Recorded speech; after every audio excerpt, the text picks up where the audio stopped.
Three men suffer serious burns in a garage fire in Tinsuiwai. In South Korea, medical professors threaten to resign next week if the government does not seek a breakthrough in junior doctors' walkout. And a humanitarian aid ship sets sail from Cyprus to the Gaza Strip.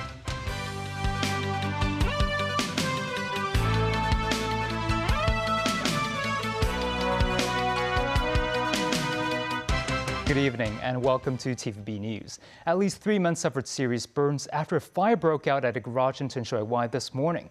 One of them suffered burns all over the body.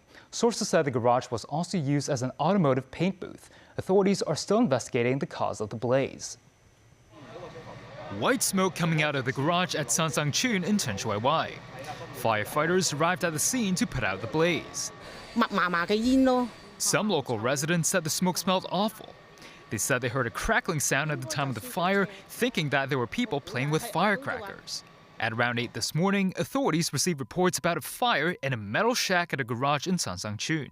The shack has an area of 15 meters by 20 meters and was used to store vehicle parts. Sources said the facility was also used as an automotive paint booth. The shack was surrounded by a number of vehicles as well as cargo containers. The intensity of the flames left little untouched on the premises. Many vehicles were burned down to their frames. Government laboratory and electrical and mechanical services department personnel arrived in the afternoon to carry out investigations. The 3 injured individuals were initially sent to Tumun Hospital. One of them was unconscious at the time. The man who suffered 100% total body surface area burns, also known as TBSA burns, had 2nd and 3rd degree burns all over his body and had to be transferred to Prince of Wales Hospital in Sha Tin. The other 2 suffered burns across 30 to 50% of their bodies. Another 8 people had to be evacuated from areas near the garage. Some fire services specialists pointed out that many garages in the city store up flammable materials, including paint and paint thinner, and suggested these items were involved in today's fire. U.S. Ambassador to China Nicholas Burns was spotted outside the Foreign Correspondents' Club in Central today. The ambassador arrived at the Foreign Correspondents' Club at around 9 a.m. He did not answer any questions made by the reporters. Burns left the club after an hour. The U.S. Consulate General in Hong Kong said Burns came to the city to attend meetings which were held on Monday and today. The ambassador was received by the Consul General Gregory May. The Consulate General said the meetings show a resumption of discussions on regular and long-term internal affairs. A U.S. State Department official said the United States must employ all the tools at its disposal to outcompete China. This as President Joe Biden's administration unveiled its budget requests for the 2025 fiscal year. Deputy Secretary of State for Management and Resources Rich Verma told a news briefing the request includes $4 billion over 5 years in mandatory funding for this purpose. Verma said this includes $2 billion to create a new international infrastructure fund to provide a credible, reliable alternative to Chinese infrastructure funding. He said the other $2 billion was earmarked for game-changing investments to help Indo-Pacific countries push back against what he called predatory efforts. Verma said the request would allow the U.S. to continue to invest in the foundations of its strength at home, align with like-minded partners to strengthen our shared interests, and address the challenges posed by the PRC. At Seoul National University, or SNU, medical school professors said Monday they will submit their resignations next week if the government does not make a breakthrough regarding trainee doctors who walked off the job several weeks ago. This decision was announced by the university's Professors' Council after an online meeting at 3 SNU hospitals. The walkout is in protest against government healthcare reforms. Meanwhile, the South Korean government will deploy military physicians to 20 strike-at hospitals to help care for patients for 4 weeks. Tracy Furness has more. The Medical Professors Association of Korea said it will take action if the government makes good on its threats to suspend medical licenses of thousands of trainee doctors who walked off the job 3 weeks ago. Nearly 12,000 intern and resident doctors in general hospitals across the country have stayed off work in protest against the government's plan to increase medical school enrollments by 2,000 seats annually starting next year. That is 90% of the country's intern and resident doctors staying off the job nationwide. Health Minister Cho Kyu-hong has defended the reforms and accused some young doctors of harassing trainees who have not taken part in the walkout or were hoping to return to work. There is little sign of an end to the 3-week walkout. As of Monday, 5,556 doctors who have left their posts have been served notice that authorities will start suspending their medical licenses if they fail to justify their actions. Boosting the number of doctors nationwide has support from the public, however. Critics accuse President Yoon Suk-yeol of picking a fight over medical reforms for political gains ahead of a parliamentary election in April. Tracy Furness, TVB News.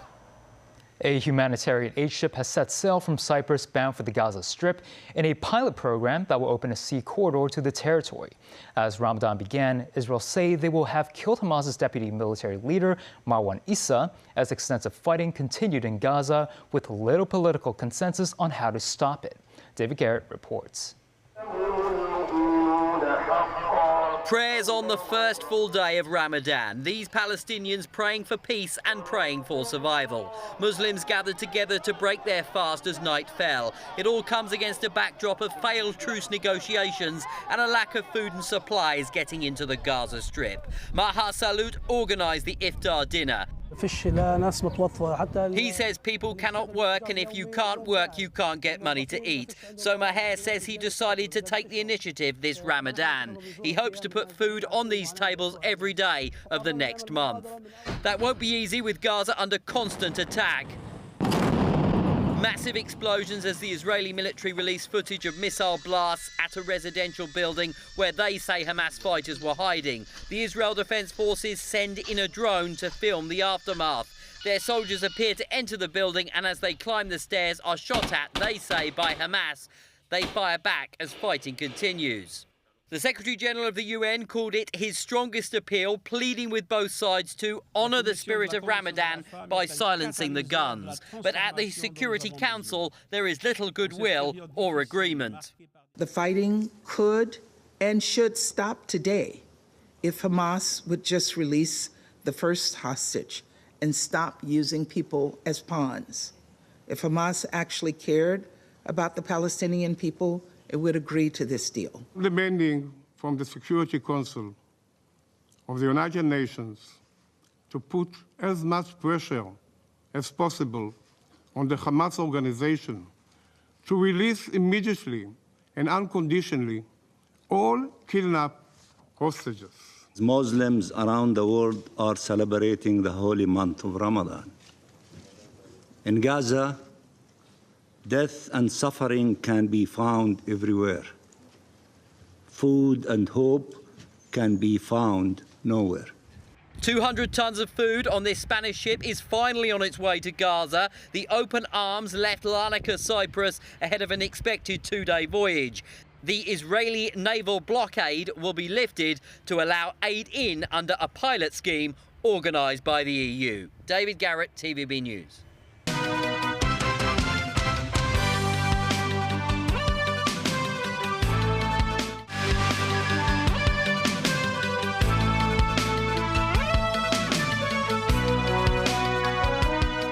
Influenza remains active in the SAR as more than 20 kindergartens and schools experienced flu outbreaks between the end of February and earlier this month. Some private doctors urged residents with symptoms to perform rapid influenza diagnostic tests before seeing a doctor.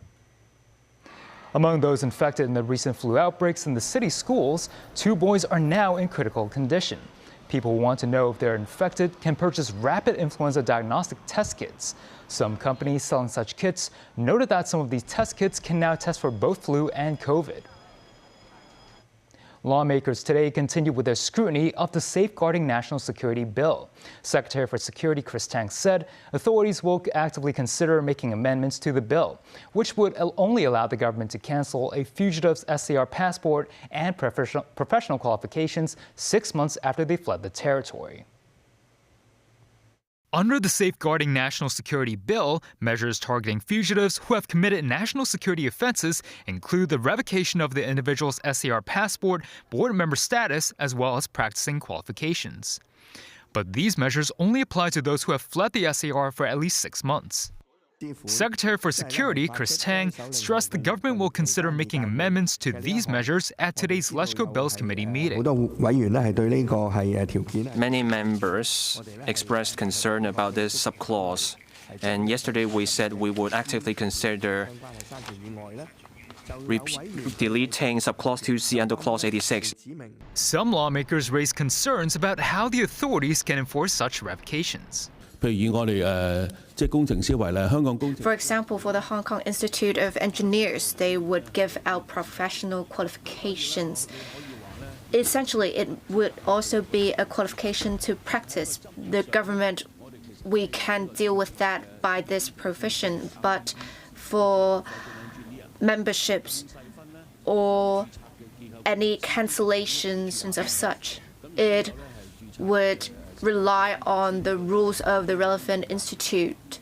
The administration has no right to interfere with that.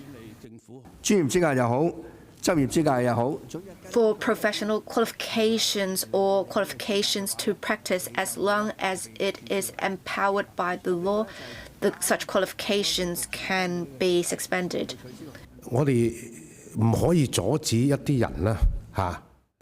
I want to point out a specific case with certain people who have been telling many lies. Essentially, they have committed crimes, and these criminals would obtain a qualification overseas and practice overseas. But for these absconders or ex-professionals, we can't exactly stop them from printing their qualifications, for example, in the form of a certificate. There are, in certain cases, some jurisdictions would